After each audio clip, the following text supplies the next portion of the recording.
नमस्कार किसान साथियों। आज के इस वीडियो में आपके लिए एक और बहुत ही महत्वपूर्ण, इसको अगर आप ध्यान में रखेंगे तो आपके बगीचे में फंगस बहुत कम आएगी।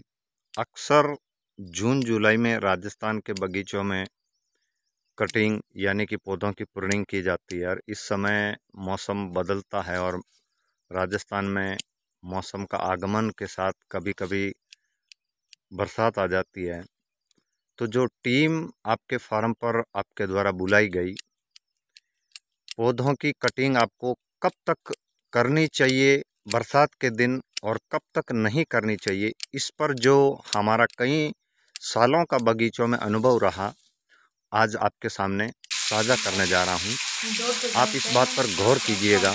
अगर आपके बगीचे पर भी कोई बाहर से टीम आई है तो बरसात के तुरंत बाद आप पौधे के पास किसी लेबर को न भेजें, क्योंकि जो खुली बूंदें पड़ती है, पूरा पौधा भीगा हुआ होता है और बड़ी बड़ी बूंदें उस पौधे के चारों ओर फिर से गिर जाती है। कभी कभी टीम भी जल्दबाजी में आपके बगीचे में पौधों की कटिंग करने के लिए तुरंत चली जाती है। जैसे ही बरसात खत्म हुई तो लेबर लोग जो है बगीचे में तुरंत चली जाती है और एक लकड़ी की सहायता से इन पौधों पर गिरी बरसात की बूंदें लकड़ी से झाड़कर, जैसे कि आप देख रहे हैं लकड़ी से कैसे इसको झाड़ा जा रहा है। होता क्या है, मौसम के बदलने से आसपास ह्यूमस हो जाती है। उस ह्यूमस से नमी के कारण कुछ फंगस और एक्टिव अवस्था में आ जाती है, जो कि कटिंग के समय जहाँ से जो ब्रांच कटती है, जो टहनी कटती है, वो एक एक डाली को लेबर लोग जो है काटने का काम करते हैं। जैसे कि सामने आप देख रहे हैं, बरसात के बाद जैसे ही आप हाथ में ग्लव्ज और कटर लेके जैसे कटिंग करते हैं, तो बरसात के तुरंत बाद नहीं करनी चाहिए, क्योंकि इससे पौधा जल्दी फंगस ग्रस्त होने का बहुत ज़्यादा डर रहता है।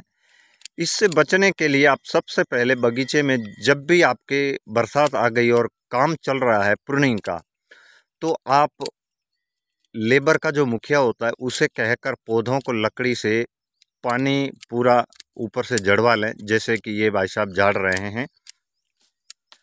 इस तरह जड़वा के फिर आप आधा घंटा रुक जाइए। अगर ऊपर से फिर से हल्की हल्की बूंदें गिर रही है तो कटिंग को आधे घंटे के लिए अगले बरसात रुकने तक रोक दें। इससे जो कटने वाली शाखाओं में इससे जो अंग कटा है डाली का, उसके अंदर फंगस नहीं जाएगी। अक्सर अपन ये सभी किसान भाई सावधानी जरूर बरतते हैं कि कटिंग हो जाने के बाद अपन सीओसी मारते हैं। सीओसी इसलिए मारते हैं कि उसमें फंगस का अटैक न हो। और बरसात जब हट जाती है खेत से, तो इस बात को आप ध्यान में रखते हुए लेबर को तुरंत बगीचे में न भेजें।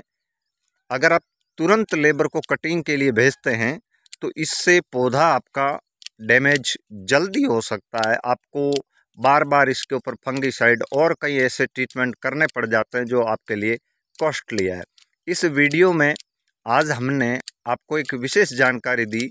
अगर आपको ये जानकारी अच्छी लगी तो उन किसान भाइयों तक भी भेजिए जिनके बगीचों में बरसात के दिनों में कटिंग हो रही है। तो सबसे पहले आप कटिंग आपके खेत में बरसात जैसे ही खत्म हो जाती है, आधे घंटे तक पूरी लेबर को न भेजें।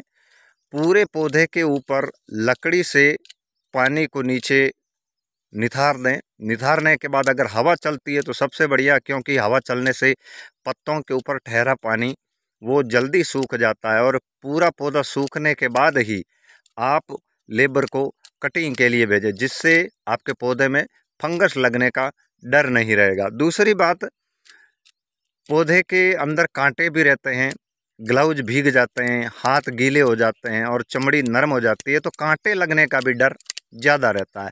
और फिर दूसरे दिन जब कटिंग पर लेबर जाती है तो हाथों में कांटे होने की वजह से उनके काम की गति धीमी हो जाती है। और जो 3 दिन में आपकी कटिंग होने वाली उसमें 3 से 4 दिन 5 दिन भी लग सकते हैं। तो इस बात का आप ज़रूर ध्यान रखें। जब भी आपके बगीचे में बरसात आ जाए तो आप इस चीज़ को नोट करें कि जो मुखिया है उसको कहकर पौधे के ऊपर गीला पानी साफ करवा लें। आधे घंटे लेबर को रोक के आप स्वयं जाएं कि बगीचों के अंदर जितने पौधे हैं, जिन जिन लाइनों में कटिंग चल रही है उसके ऊपर से पानी पूरा साफ हो गया है।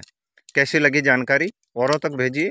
अगर आपके बगीचे में कटिंग हो रही है तो आप इन बातों का ज़रूर ध्यान रखें।